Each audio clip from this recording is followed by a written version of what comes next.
Welcome to TV20 News. We are Cleveland. I'm Leah Haslage. The Greater Cleveland Regional Transit Authority, RTA, is partnering up with the Metro Health System to rebrand one of its top bus routes in the city. There was a press conference to announce that RTA is joining forces with the medical center to rebrand the number 51 bus line. Metro Health has 5 care centers along the route. Starting this fall, the rebranded bus route will give passengers an upgraded ride on 20 new specially designed buses with the Metro Health logo on them. The partnership also calls for 37 bus shelters and more than 400 bus stop signs to be rebranded, just like this one here with the Metro Health logo on it. City officials say this partnership will help to improve the quality of life for residents who use the bus system. As we invest in neighborhoods and as we invest in creating vibrant neighborhoods, essential to that is good public transportation, because it connects the people with the businesses and the institutions along that corridor, that they really need to have the quality of life that every community deserves. So again, I want to really congratulate Metro Health, RTA, the communities along the corridor, the council people who represent them. Thank you very much. We've come together as partners to unveil the new Metro Health line today as a part of our shared vision of creating a better West 25th Street, a cleaner environment, and a more livable Cleveland. We're doing that by helping people get where they want to go.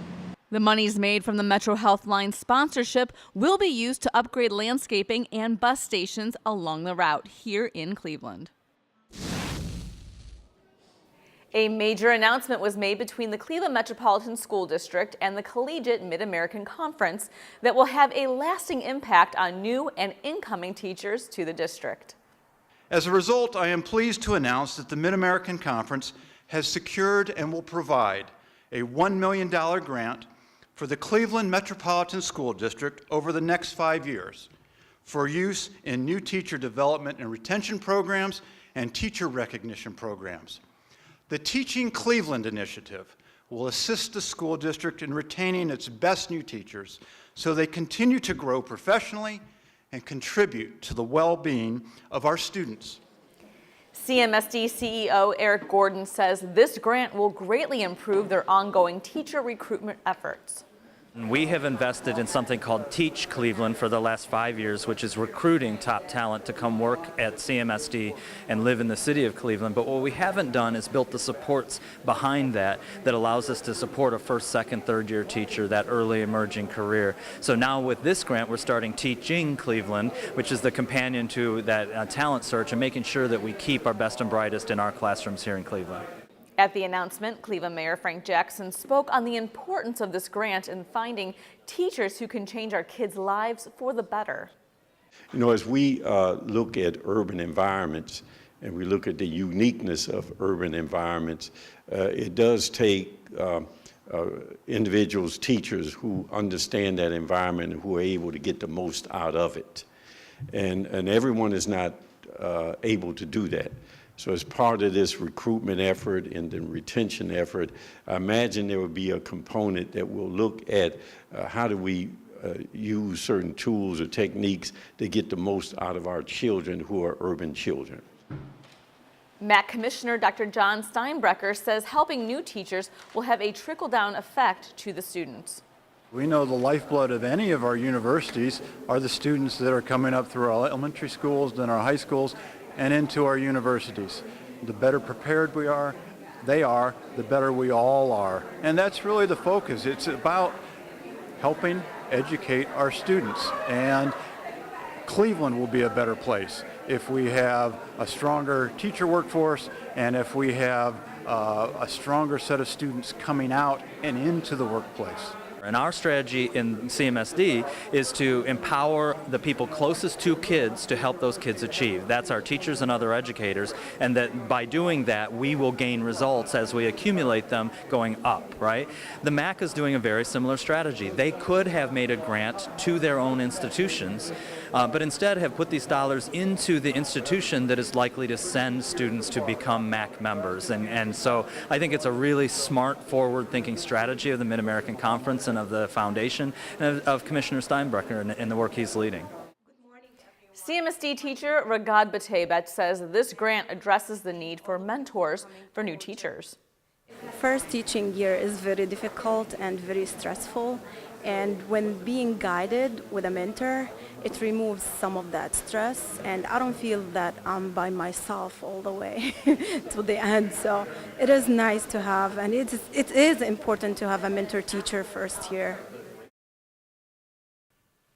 For more information on the Cleveland Metropolitan School District or to see what positions they have available for new teachers, visit their website at clevelandmetroschools.org. Well, along with the announcement from the MAC, the Cleveland Metropolitan School District had more great news for the community as they officially dedicated the new building for Campus International School, located on the campus of Cleveland State University. We are growing, we are knowing, we are citizens of the world. As the school creed was sung by the young students, the ribbon was cut officially, opening the new Campus International School building. 3, 2, 1, cut.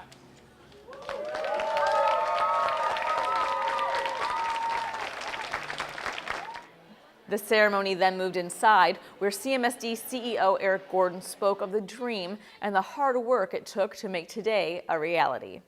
This space that you're in, and I hope you'll stay to take the tours and see it, is the outcome of the dreaming of the children in this school over the past 8 years.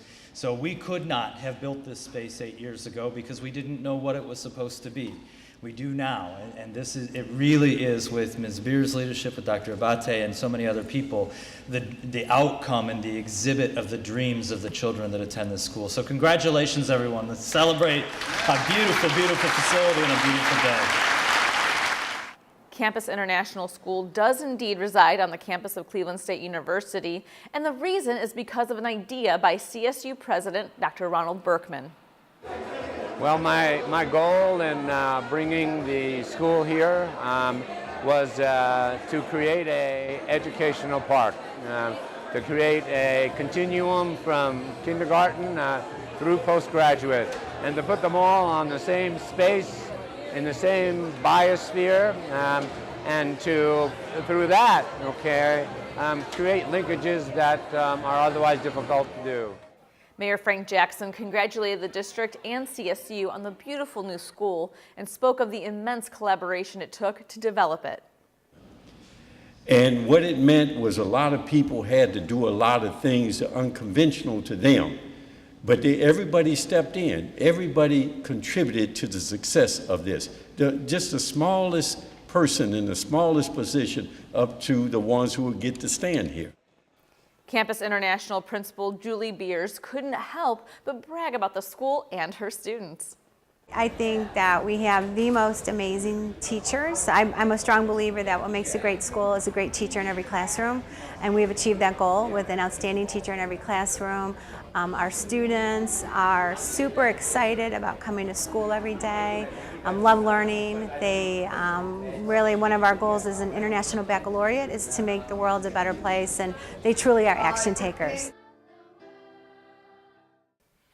For more information on Campus International School, visit their website at clevelandmetroschools.org/CIS. Well, a new building on Cleveland's west side is bringing some much-needed affordable housing to the area. The Lofts at Lion Mills on West 25th Street is now open. The historic Lion Knitting Mill, which produced knitted goods for the military, has been transformed into an apartment building with 36 units with affordable rents. The project is located near the Metro Health Medical Center, one of the city's biggest employers, and so far several apartments have been rented to people working there.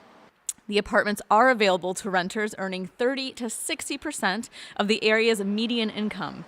Rents will range from $275 to $625.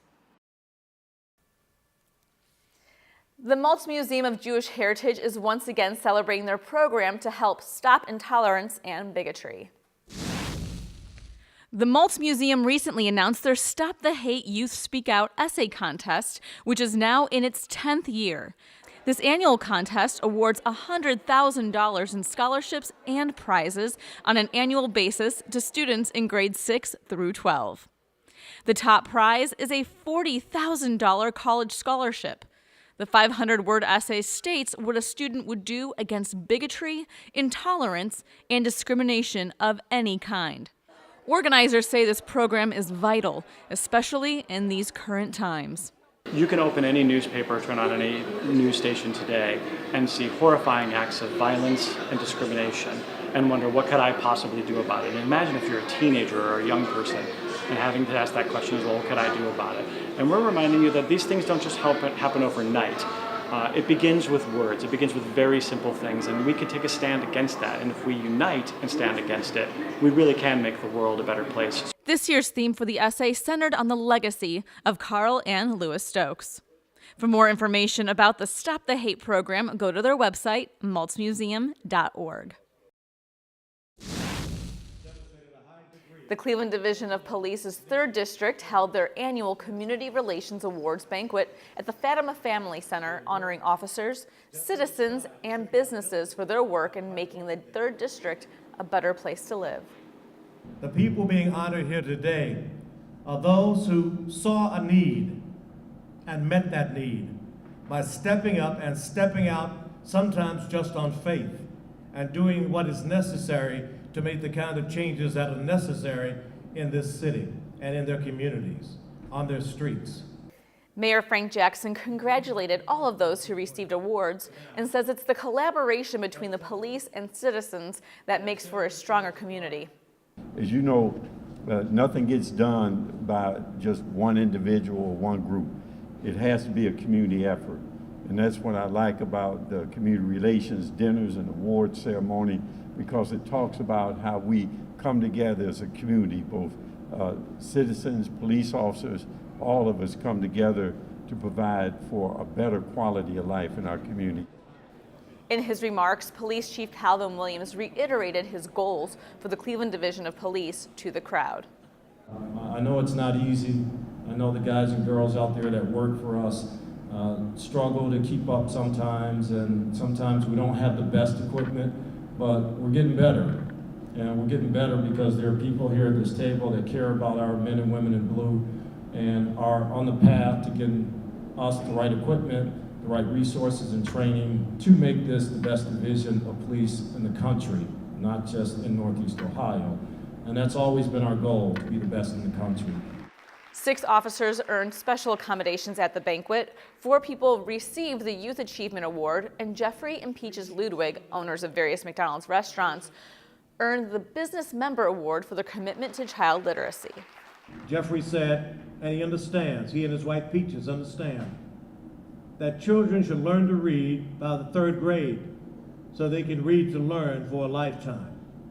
In addition, McDonald's is donating 400,000 Happy Meal books to its Reading Its Fundamental program, the nation's largest children literacy organization, which works to ensure children around the country have access to captivating, interesting books.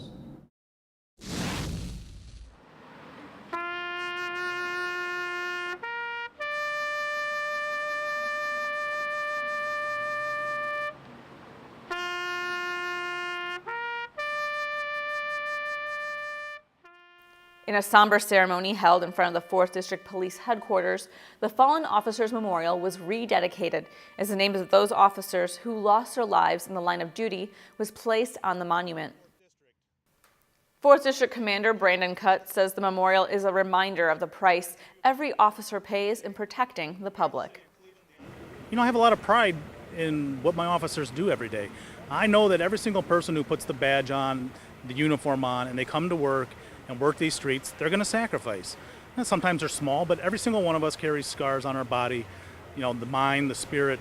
People pay a price to do this job, and it's not for the money, you know, it's certainly not for the accolades. They're servants of the public, and I respect that, and I'm very proud of the work that they do. In his remarks, Mayor Frank Jackson had a special message for the families whose loved ones made the ultimate sacrifice. And it is appropriate that all the names of those who have sacrificed their lives to serve and protect this community be added.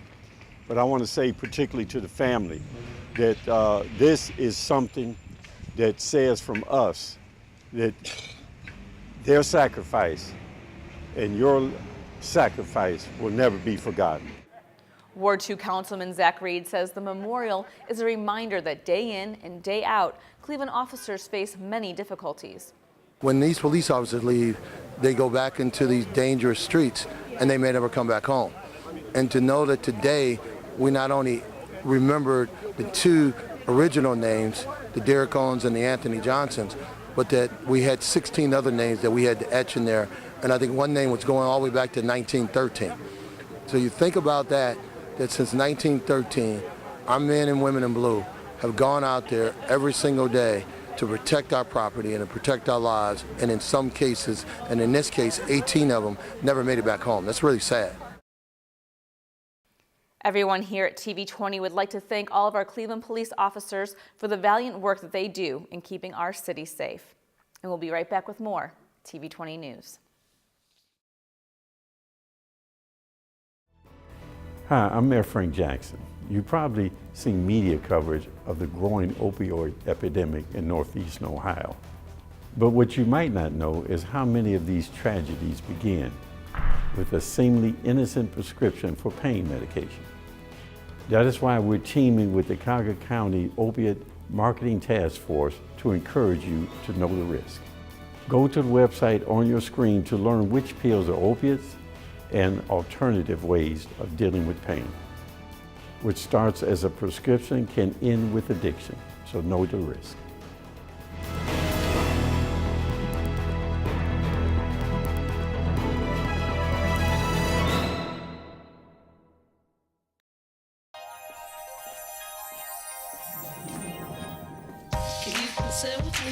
Imagine what you'd see if every child had a book to read. 'Cause every kid across the nation deserves a book to read, and we can make it happen right now. No, I don't know what you've been told, but kids with books learn so much more. So the mission is for us to get a book to each and every child. So let's join hands, book people unite, unearth hidden passion. Come on, we'll have a good time. Seeds of inspiration to motivate some magic. To change the writing on the wall, writing on the wall, and make a difference. One book can inspire a child. One book can be the first thing that helps to change a life. People unite. Read to a child today and spark a lifetime of ambition. Welcome back to TV20 News. The sights and sounds of Hispanic culture were alive on Cleveland's west side as the city held a fiesta for Hispanic Heritage Month.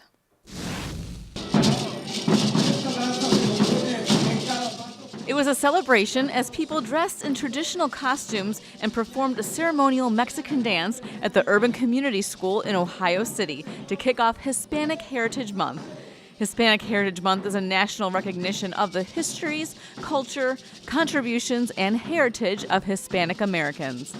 Hispanic Heritage Month is from September 15th to October 15th, and the month-long observance allows Cleveland residents the opportunity to learn more about Hispanic culture while giving Clevelanders of Hispanic descent the opportunity to celebrate together.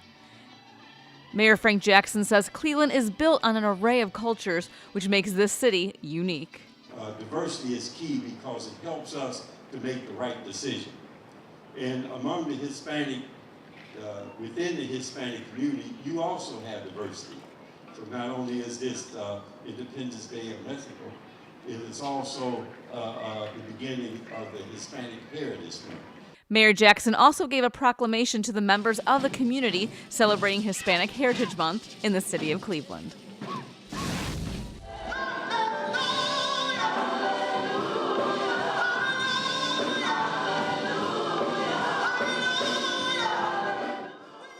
The Cleveland chapter of the NAACP held their second annual Gospel Fest at Affinity Baptist Church to a sold-out crowd.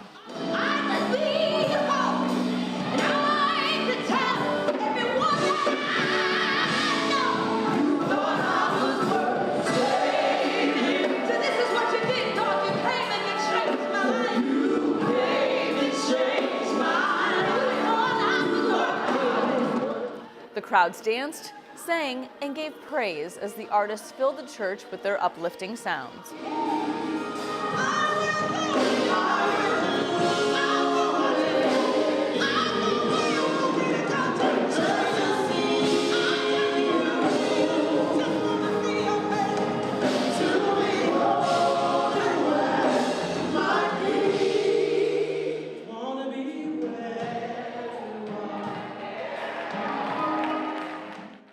For more information on the Cleveland branch of the NAACP, visit their website at clevelandnaacp.org.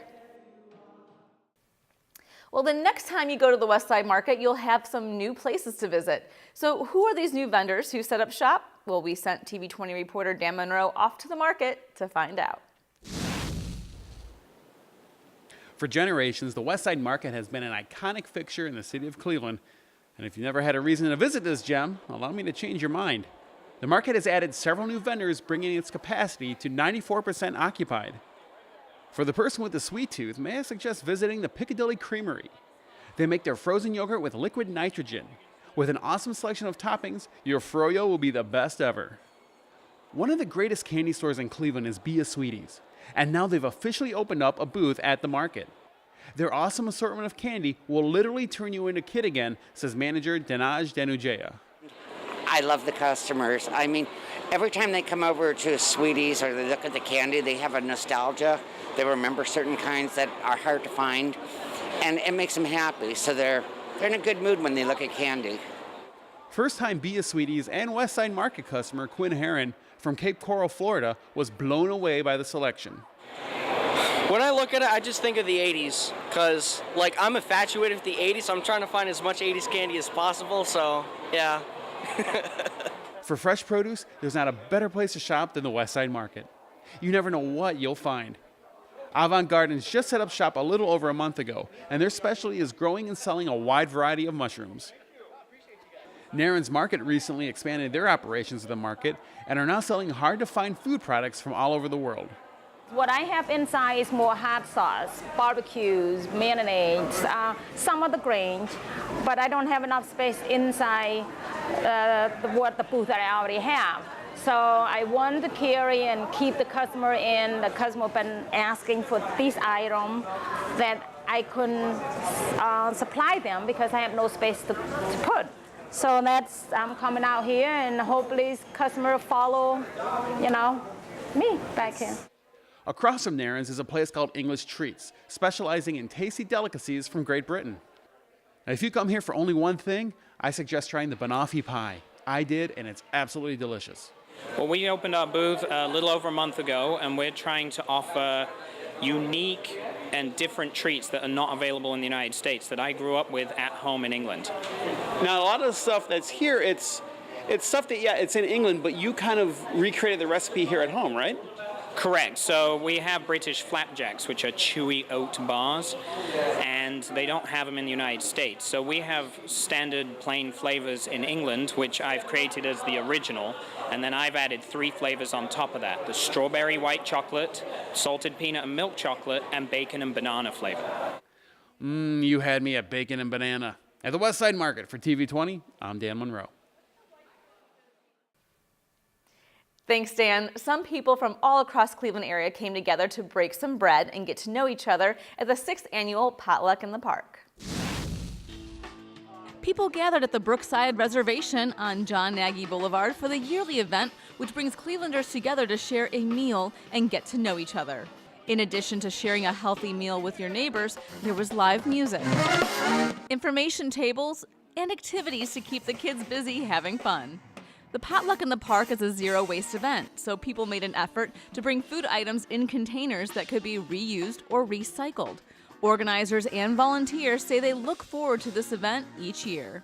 Mainly just to get the members of the community interacting.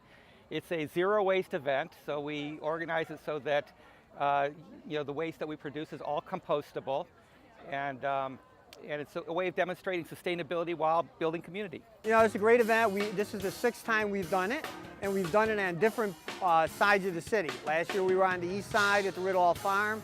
This year we're on the west side, and it's meant to highlight the neighborhoods of Cleveland. and we get a diversity of people, and it's really open to anyone to come. Potluck in the Park is hosted by the Sustainable Cleveland 2019 Vital Neighborhoods Working Group. Well, speaking of potlucking in the park, if you love great food, then Mall B in downtown Cleveland was the place for you, as local chefs gave attendees a taste of what's cooking in the city. TV20's Enrique Correa was at the Tri-C Culinary Festival and has more. Mall B was really rocking for the inaugural Cleveland Eats Culinary Festival, organized by the Cuyahoga Community College Hospitality Management Center of Excellence. The two-day festival featured more than 30 chefs, all displaying unique dishes for the public to enjoy, plus craft beers from around the region. Organizers say the event gives local chefs a chance to show off their skills while giving culinary students an opportunity to hone their cooking skills while working with other professional chefs. We can't teach in a silo. We have to be a part of the community and vice versa. And as the restaurant community continues to grow in Cleveland, we have to be preparing the next generation of sous chefs, executive chefs, restaurant managers, bar managers, and it's a reciprocal relationship that we need to foster and grow. And that's what Cleveland Eats is all about. The chefs wanted to give the public just a taste of the food scene that is heating up here in Northeast Ohio. We're doing a roasted pork mofongo for today, kind of a Puerto Rican kind of tradition. We brought belongs with us. We got hot sauce for just $5. So can't go wrong with a mini mofongo.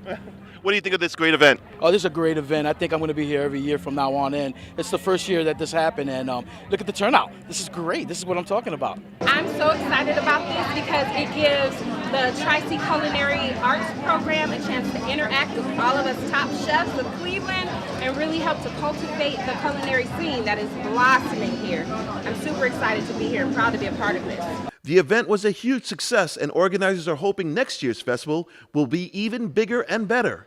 Reporting from Mall B, Enrique Correa, TV20, We Are Cleveland. Thanks, Enrique. And if you would like more information on Tri-C's Hospitality Management Center for Excellence, visit tric.edu. Thanks for watching TV20 News. We Are Cleveland. I'm Leah Haslage. Up next, we'll have Christian Patterson with the Inside Sports Report.